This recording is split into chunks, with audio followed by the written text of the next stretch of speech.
Ya, oke, ketemu lagi dalam ide Ruby, ide RP, ide Ruby Prasetyo. Hari ini saya mau sharing tentang usul mikul. Usul mikul ini mungkin uh, istilah yang pernah didengar atau justru baru didengar. Usul itu ya memberikan usulan, memberikan ide, memberikan gagasan. Terus kemudian mikul itu memikul, memanggul, membawa gitu ya.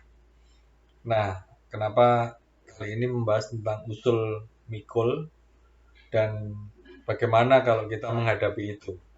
Mungkin teman-teman pernah mengalami ya di dalam satu komunitas, satu kelompok atau satu organisasi, kemudian ada momentum atau ada uh, media dibuka satu ruang diskusi atau ruang ruang masukan gitu ya. Terus kemudian ada yang menyampaikan pendapatnya, menyampaikan ide, menyampaikan gagasan, menyampaikan usulan.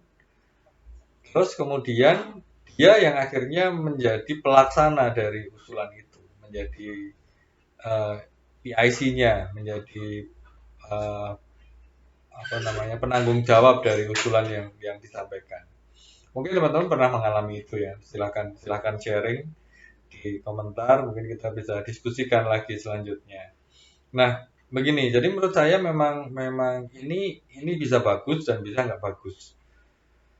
Nggak bagusnya dulu ya, nggak bagusnya dulu adalah kalau misalnya usulan ini memang usulan yang baik, usulan yang apa namanya bermutu seperti itu, terus kemudian yang mengusulkan harus harus menjalankan usulan itu, nggak bagusnya adalah orang akan cenderung menghindari memberikan usulan, menghindari memberikan ide, gagasan karena paling nanti saya yang disuruh ngerjain kayak gitu kan.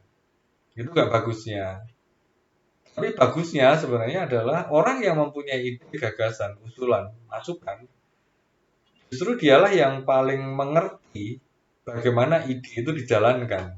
Nah, jadi menurut saya memang memang di sini tidak sepenuhnya ucul mikul itu sesuatu yang negatif.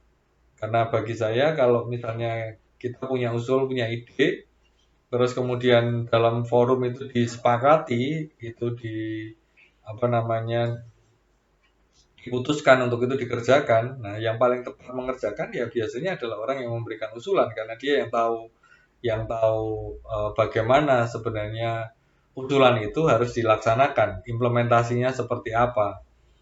Nah, jadi kalau kita menghadapi situasi seperti ini, teman-teman akan seperti apa? Kalau saya ya kondisinya masih banyak ya. Kondisinya banyak artinya bisa diterima. Kalau misalnya kita yang usul kemudian kita diminta mengerjakan atau kita yang mikul itu ya bisa diterima atau bisa nggak diterima. Misalnya begini, kalau seseorang memberikan ide, memberikan gagasan yang itu sesuai dengan bidang pekerjaannya dia, sesuai dengan keahliannya dia, sesuai dengan otoritasnya, kemudian dia memberikan usulan, ya semestinya dia mau bertanggung jawab untuk mengerjakan, menjalankan usulan itu. Karena setiap usulan sebenarnya mengandung plus minus ya.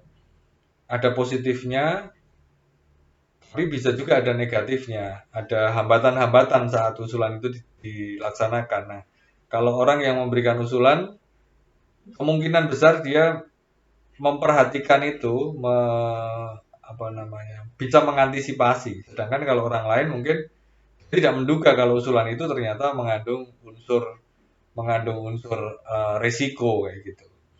Nah, ini tadi yang orang ucul kemudian memang harus mikul. Nah, yang lain lagi adalah misalnya uh, itu bukan bidangnya, bukan bagiannya. Bagaimana seharusnya orang bersikap atau organisasi itu memilih, menentukan? Ya menurut saya bagaimanapun juga orang yang memberikan usulan, masukan itu memang tetap harus bertanggung jawab.